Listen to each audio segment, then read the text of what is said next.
Saudara-saudara, kita maklum bahwa sholat merupakan sarana yang paling efektif untuk mendekatkan manusia kepada Allah.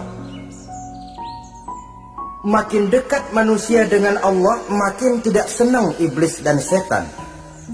Karena itu segala macam cara mereka berusaha mengaduk-ngaduk sholat kita.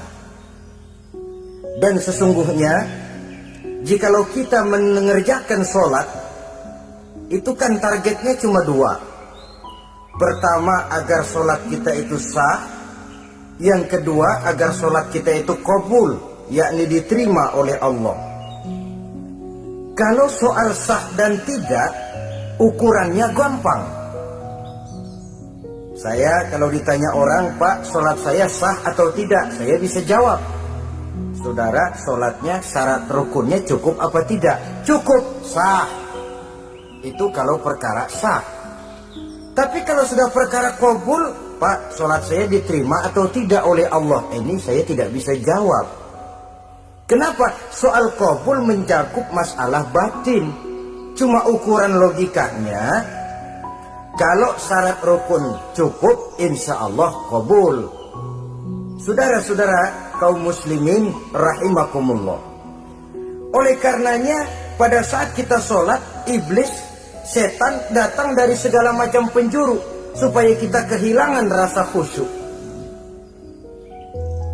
Apalagi kalau kita jadi imam yang gerak kita, bacaan kita dilihat, didengar, disaksikan oleh orang banyak. Digodaknya gerakan kita, dibolak-baliknya hati kita supaya di dalam sholat itu banyak yang kita ingat, hal-hal yang tidak ada hubungannya dengan sholat. Kadang-kadang belum sholat kita ribut nyari pulpen, nggak ketemu. Begitu takbir ingat pulpen di atas lemari. Mulai goncang lagi niat kita sholat. Kadang-kadang kalau hati tidak bisa dipermainkan, iblis berbisik lagi. Gerakan kita dalam sholat tidak mencerminkan kekhusyuan. Kalau gerak juga ternyata masih bisa khusyuk, bacaan kita dibuatnya kita seperti dikejar-kejar waktu. Sholat Isya misalnya, dengan cara kilat khusus, super singkat.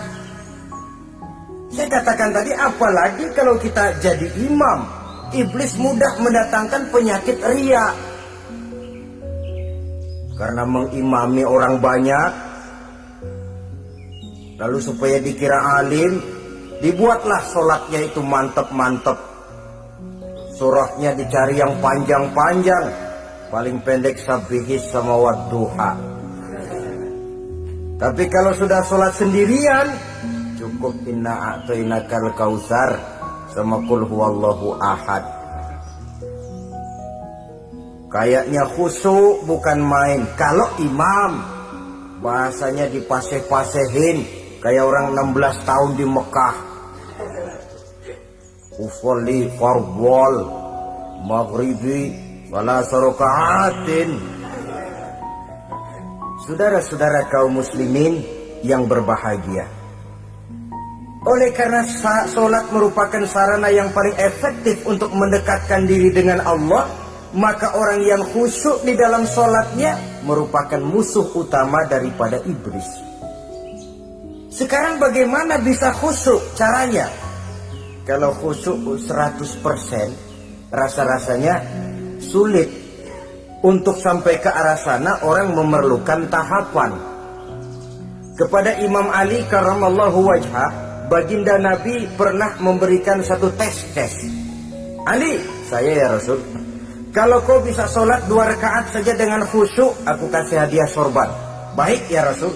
Sembahyang Imam Ali 2 rakaat. Selesai sholat, assalamualaikum, wassalamualaikum. Rasul bertanya, yang mana sorbannya Li? Tanpa nengok, Imam Ali menjawab, yang hijau ya Rasul. Setelah menjawab yang hijau, Rasul berkata, kamu tidak khusyuk Li. Kenapa? Soalnya tadi waktu sembahyang mikirin, nanti kalau ditawarin sorban pilih yang hijau aja ah. Sehingga begitu ditanya refleks menjawab, yang mana nih? Yang hijau saja ya Rasul. Oleh karena itu menurut Al-Imam Nawawi, pada tingkatan yang paling sederhana sudah sampai ke tingkat khusyuk asal pada waktu takbiratul ihram ingat kepada Allah. Tapi jangan lupa, itu tangga pertama. Jangan ada fatwa begini lalu aman. Yang penting kan takbirnya ingat Tuhan, belasononya mau kemana kek. Bukan itu. Itu pada tingkatan pertama sudah sah dipandang khusyuk sholatnya orang awam asal pada waktu takbiratul ihram dia ingat kepada Allah. Tetapi harus terus berusaha agar sepanjang sholat dia ingat kepada Allah. Caranya bagaimana? Pertama, menanamkan diri bahwa pada saat kita sedang mengerjakan sholat, yang lain tidak ada kecuali Allah. Yang kedua, berusaha memahami apa yang kita baca. Sehingga pada saat kita sujud, subhana rabbiyal a'la wa bihamdi, terbayang kemahasucian Allah, kemahatinggian Allah. Sehingga hati tidak mengembara, mulut berucap, hati mengikuti apa yang diucapkan. Yang kadang-kadang membuat hati kita jalan-jalan, badan di masjid, badan takbir, badan ruku, tapi hati di pasar, hati di kantor, hati di pabrik. Karena yang kita ucapkan tidak berakar di hati. Yang kita baca kita nggak tahu artinya. Sangat boleh jadi hati lalu mengembara kemana-mana. Jadi untuk menopang kekhusyuan ini, cara yang paling efektif, pertama, tidak ada yang lain pada waktu kita sholat kecuali Allah. Yang kedua, berusaha memahami apa yang kita baca. Dikala kita sujud dikala kita duduk di antara dua sujud, Rabbighfirli, ya Allah ampuni dosa saya, warhamni, kasihani saya, dan selanjutnya. Mulut membaca, hati mengikuti. Dengan mengikuti, hati tidak terlalu mengembara, ada tempat dia kembali. Saudara-saudara kaum muslimin rahimakumullah. Itu yang kelima. Yang keenam, yang menjadi musuh iblis, mukminun nasih. Orang mukmin yang suka memberikan nasihat. Orang mukmin yang suka memberikan petunjuk. Termasuk juru-juru dakwah, para mubalik itu merupakan musuh utama iblis. Kenapa? Tiap hari iblis kampanye. Tiap hari iblis mengajak dengan segala macam cara yang kalau perlu dia berikan kamuflase. Dia berikan fata morgana. Kalau perlu yang haram dia bungkus dengan merek halal. Kalau perlu kejahatan dia bungkus dengan baju kebajikan. Istilahnya racun diberi merek madu. Dan itu wajar. Cuma kita tentu harus punya filter, daya saring positif agar tidak salah pilih. Karena iblis ini pintar betul. Kalau kita khusyuk dalam sholat, dia tanamkan kepada kita misalnya seperti tadi itu. Sholatmu memang hebat, khusyuk. Di kampung ini tidak ada orang yang sholatnya seperti kamu. Tertanam itu dalam hati kita, timbul ujub. Akhirnya, iya, boleh lihat di kampus ini kagak ada yang sembayangnya kayak gua. Nah, sudah masuk iblis. Jadi, dia pandai mengikuti gerak hati dan irama denyut jantung manusia ini. Kemana kecenderungan manusia, ke situ dia masuk. Pendeknya iblis itu ibarat tukang joget, dia ngerti benar irama kendang. Saudara-saudara kaum muslimin rahimakumullah. Termasuk juru-juru dakwah, para mubalik, orang yang suka memberikan nasihat ini. Mereka memberikan filter kepada umat, kepada jamaah, jangan sampai salah pilih. Dan iblis menyesatkan kita supaya kita salah pilih. Satu contoh ringan. Kalau di depan saudara ada dua buah gelas, yang segelas isinya jamu, yang segelas sirup. Kira-kira saudara minum yang mana? Jamu apa sirup? Sirup apa jamu? Orang yang pikirannya panjang, dia pasti minum jamu. Pahit memang, getir memang, tapi besok badan sehat, tenaga kuat, gairah kerja ada, kreativitas timbul, semangat menghadapi kehidupan tumbuh. Orang mukmin, orang yang berpandangan jauh ke depan. Pandangannya panjang. Panjang kemana? Tidak cuma ke dunia, sampai juga dia memandang ke alam barzah, ke akhirat. Sholat itu jamu, pahit. Ngaji, hadir di majelis taklim itu jamu, pahit. Sedekah, jamu, pahit. Mengeluarkan uang untuk kepentingan orang lain, enak aja minta sumbangan, datang-datang yang nyari peres keringat banding tulang gue, lu datang-datang mau minta. Yang enak ngumpulin harta lalu bakhil bin pelit alias medit. Itu jamu. Saudara hadirin yang saya muliakan, sedekah jamu pahit, puasa jamu pahit, jihad jamu pahit. Tapi nanti begitu kita meninggalkan dunia, masuk ke alam barzah, apalagi pindah ke akhirat, baru terasa, aduh nikmatnya dulu kemarin itu minum jamu, sekarang badan sehat, tenaga kuat, kerja semangat. Nikmatnya dulu saya waktu di dunia sholat, rajin ngaji, suka sodako, suka menolong orang. Sekarang terasa manfaatnya begitu saya berada di alam barzah, apalagi sudah dibangkitkan di padang mahsyar di akhirat nanti, terasa seluruh kebajikan yang saya kerjakan. Nah, orang yang berpikir jangka pendek cuma ngelihat yang ada di depan hidungnya saja. Ngapain minum jamu getir, sirup nih, manis. Dia minum, dia ambil sirup, minum, manis memang pada waktu minum, tapi besok bibir jontor. Meninggalkan perintah Allah, sirup itu manis. Tidak sholat, manis. Tidak bayar zakat, sirup, manis. Tidak mau puasa, sirup, manis. Manis sekarang.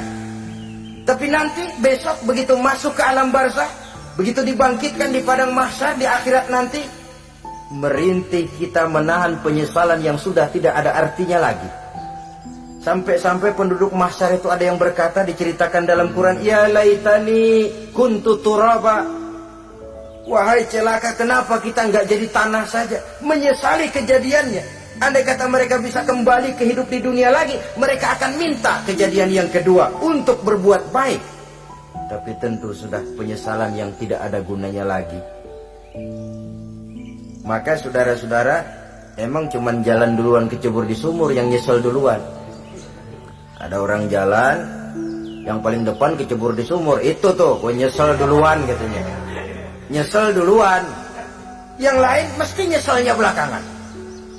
Saudara hadirin yang saya muliakan, nah, orang yang suka memberikan nasihat kepada orang lain dimusuhi iblis. Kenapa? Tentu nasihat yang membawa kebaikan. Iblis nggak senang betul itu.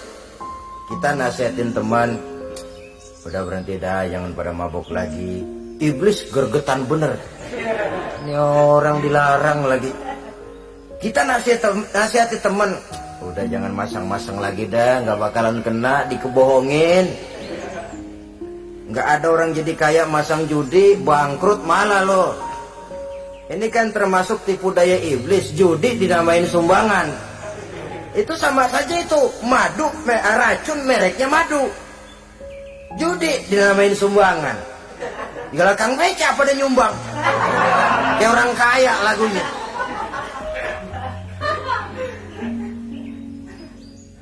Saudara-saudara kaum muslimin rahimakumullah, adalah kewajiban kita memang untuk tawasau bil haq, saling nasihat menasihati. Setiap kita juru dakwah, setiap kita wajib menyampaikan apa yang sudah kita tahu kepada orang yang belum atau kurang tahu. Saudara yang bisa bismillah wajib mendakwahkan bismillah itu kepada orang yang belum tahu bismillah. Saudara bisa Fatihah harus menyampaikan itu kepada orang yang belum bisa Fatihah. Persetan dengan orang lain. Apalagi yang cuma kerjanya ngeritik saja, lu baru bisa Fatihah doang udah ngajar. Biar aja yang diajarin gak bisa Fatihah kok. Apa masalahnya pemerataan di bidang keilmuan? Sebab memang biasa penonton itu selalu lebih pandai menilai, kayaknya lebih pintar dari yang main. Sama saja orang nonton bola ngomel melulu, padahal dia sendiri belum tentu bisa main. Dengerin orang pidato pun begitu, monten bisa. Wah, kalau dia yang pidato 1 jam kayak semenit. Tapi kalau si Ano tuh kita udah pegel belum juga mau berhenti. Monten bisa, coba dia suruh pidato udah 1/4 jam masih ama badu. Apa mau dibilang ama badu?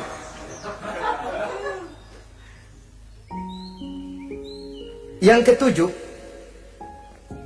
yang menjadi musuhnya iblis, taibun sabitun ala taubatihi, orang yang bertaubat dan tetap di atas taubatnya. Secara jujur, tidak ada manusia yang tidak punya salah. Dan orang yang baik memang bukan orang yang tidak punya salah. Karena tidak ada orang yang tidak punya salah. Orang yang baik adalah orang yang apabila melakukan kesalahan dia segera sadar, dijadikannya itu sebagai pelajaran untuk tidak diulanginya lagi pada masa yang akan datang. Biasanya kita menghakimi orang pintar, kita nggak pernah merasa bahwa kita juga punya kesalahan. Kalau kita ngelihat maling ayam kita teriak, padahal kita nyolong kambing. Lebih besar dari si maling ayam, merasa diri lebih benar dari yang lain, padahal kita lebih kotor dan lebih jelek. Hilang sifat introspeksinya. Yang kita musuhi, yang kita caci maki, tahu-tahu kita sendiri yang melakukannya. Saudara-saudara kaum muslimin, orang yang bertaubat dan tetap dalam taubatnya stabil, itu musuh iblis. Apa ada orang yang taubatnya nggak tetap? Ada. Yang istilah kita taubat sambal namanya. Kalau dia makan sambal kepedesan, taubat makan sambal. Besok mau makan kagak ada sambal, ngomel. Mana sambal? Kemarin udah taubat, sekarang mana sambal? Ini taubat yang namanya taubat sambal. Istighfar, istighfar, nyolong lagi, istighfar lagi, besok nyolong lagi, istighfar lagi. Itu taubat yang tidak tetap namanya. Allah Maha Pengasih dan Penyayang dengan segala kebesarannya. Ia akan memaafkan segala perbuatan yang bersifat salah dari hamba-hambanya. Cuma manusia kadang-kadang yang tidak mau memaafkan dirinya sendiri. Amat dungu manusia macam ini, membiarkan dirinya hanyut berlarut dalam lembah dosa, sementara dia diberikan umur tidak digunakannya untuk bertaubat. Innallaha yaqbalu taubatal abdi ma lam yugharghir. Allah senantiasa akan menerima taubat seorang hamba sepanjang nafasnya belum sampai di tenggorokan. Kalau nafas sudah sampai di tenggorokan baru berniat taubat, kasih terlambat. Kayak Fir'aun. Fir'aun itu begitu ditenggelamkan di lautan merah, udah cengap-cengap mau mampus, baru ngomong dalam sekaratnya, amantu bi Rabbi Musa wa Harun. Kalau begini mah saya juga percaya sama Tuhannya Musa. Udah sekarat baru mau taubat, malaikat maut gemes banget dilelepin, mati.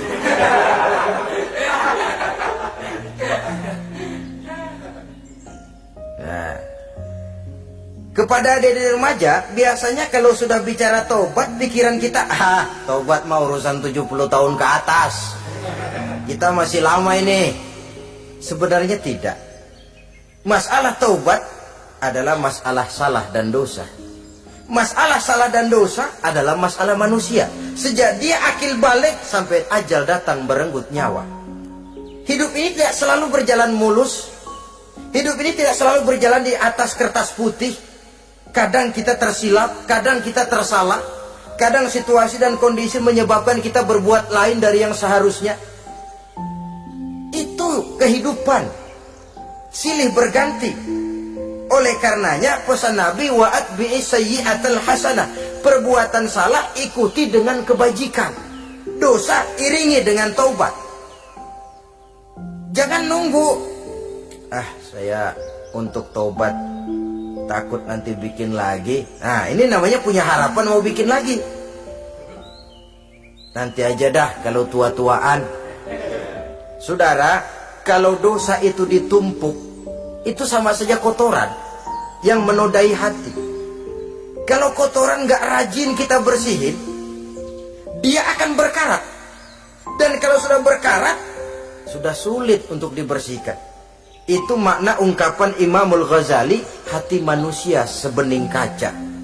Lapisan dosa yang dia kerjakan adalah debu yang menutupi jernihnya kaca. Orang yang bersih dari dosa, dekat dengan Allah, hatinya jernih seperti kaca. Dari hati yang jernih, radarnya kontak kepada Allah. Sinyalnya nyambung channelnya itu.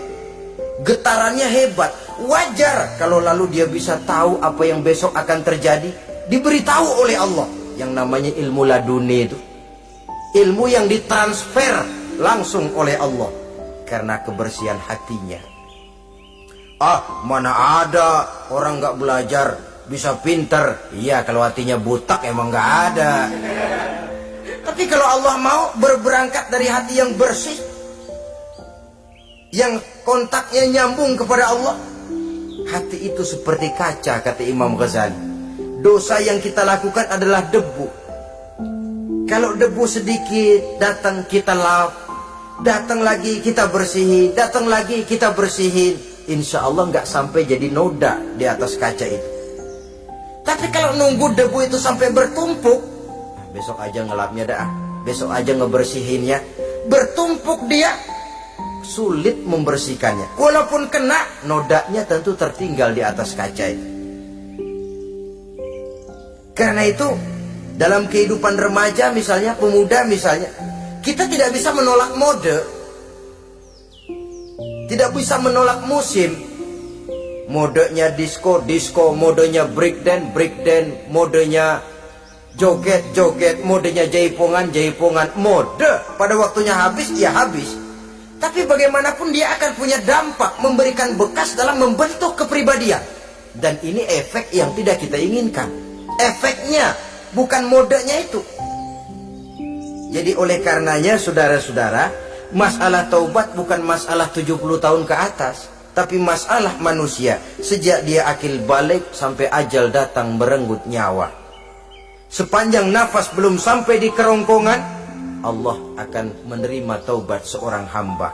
Bahkan dalam hadis qudsi Allah menyatakan, "Lau amiltumul khotoya hatta mala'atis sama' thumma nadimtum fataballahu alaikum." Kalaupun kamu berbuat dosa sampai penuh langit dengan dosamu, kemudian kamu bertaubat dan menyesal, Allah pasti akan menerima taubatmu. Jadi orang yang taubat dengan sebenarnya dan tetap dalam taubatnya, itu musuh iblis. Tapi orang yang taubatnya angin-anginan, iblis demen banget. Dari sembahyang, besok mabok, besoknya lagi nyolong, besoknya lagi zina, besok taubat lagi. Kata iblis, surak, iya lu gocet dah Tuhan.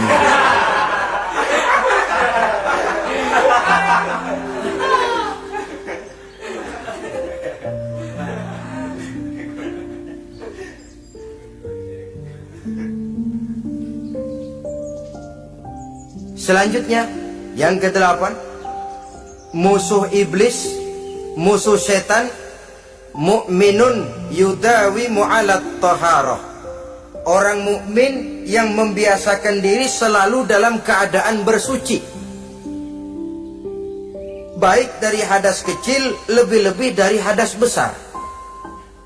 Wudu utamanya memang untuk sholat, tapi membiasakan wudhu dalam kehidupan sangat baik sekali.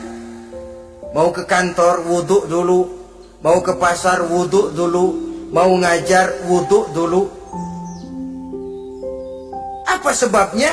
Karena dalam keadaan suci, orang ada sikap memelihara kesuciannya. Kalau kita naik PPD pagi-pagi gelantungan, kalau punya wudhu, hati-hati, kesenggol perempuan juga sayang sama wudhu. Tapi kalau nggak punya wudhu, jangan kesenggol, kita nyeruduk.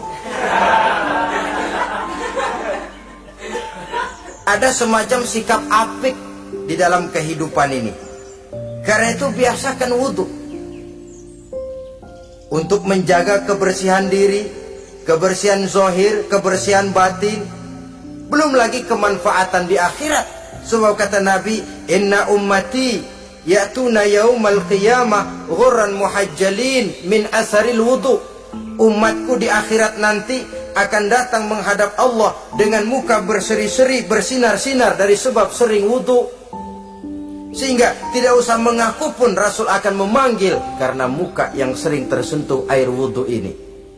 Mu'minun yudawimu alat toharah. Orang mukmin yang selalu membiasakan diri berada dalam keadaan suci, berwudu. Kita lihat ajaran wudu ya. Dari sejak bacaan-bacaannya saja itu sudah membawa manfaat. Lalu dari segi bahwa kita manusia sering tersilap melakukan dosa-dosa kecil. Dosa-dosa kecil itu oleh air wudhu dia rontok. Tangan kita suka colak-colek pada saat membasuh dua tangan. Allahumma inni as'alukal yumna wal barakah wa a'udzubika minasyu'mi wal halakah. Dosa yang ada di tangan itu rontok. Mata kita suka pelatat-pelotot, nggak karu-karuan pada saat membasuh muka. Nawaitu raf'al hadasil asghar. Dosa yang ada di mata rontok. Dari segi pembersihan batin.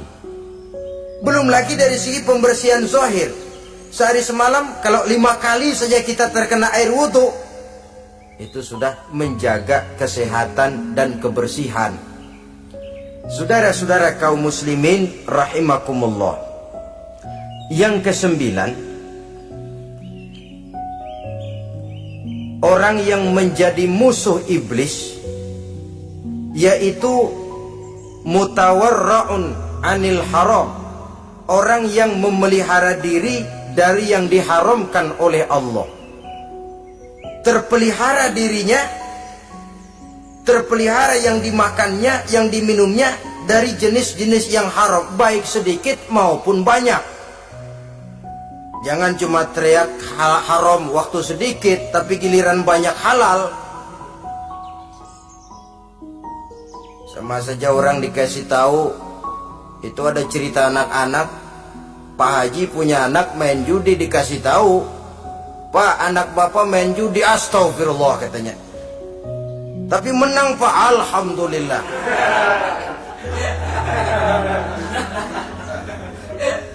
Ini kan sama saja, giliran sedikit dibilang haram karena dia nggak dapat jatah, begitu dapat banyak dan dia kecipratan jadi halal. Yang sedikit haram, banyaknya pun juga haram. Yang banyaknya haram, sedikitnya juga haram. Ada orang bilang minuman keras kalau nggak mabokkan nggak haram. Yang memabokkan banyaknya, sedikitnya tetap saja haram. Ma'askaro kasiruhu faqaliluhu haramun. Apa yang banyak menyebabkan jadi mabuk, sedikitnya pun juga haram. Saudara-saudara kaum muslimin, yang ke-10 yang terakhir, musuh daripada iblis ialah mukminun rahimun. Orang mukmin yang berhati pengasih. Orang mukmin yang suka menyambung silaturahmi. Orang mukmin yang tidak suka bertengkar. Orang mukmin yang tidak suka marah-marahan. Kalaupun terpaksa marah, tidak lebih daripada 3 hari. Jadi boleh saja marah kalau alasannya tepat, tapi nggak lebih dari 3 hari. Kalau perlu bikin perjanjian, kita marah ya 3 hari. Itu limit. Tidak halal kata Nabi bagi seorang muslim menjauhi saudaranya lebih dari 3 hari. Tidak halal itu artinya haram.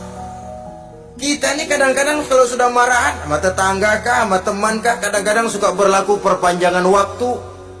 Tidak cukup perpanjangan waktu, ditambah lagi perpanjangan generasi. Nggak cukup kita yang marah, orang lain kita sundut-sundut supaya ngikut marah lagi. Marah pakai ngundang. Kayak mafia lagunya, udah dia marah, orang lain lagi disuruh marah. Saudara hadirin yang saya muliakan, mukmin yang punya sifat belas kasih, berhati jernih, itu musuh utama dari iblis.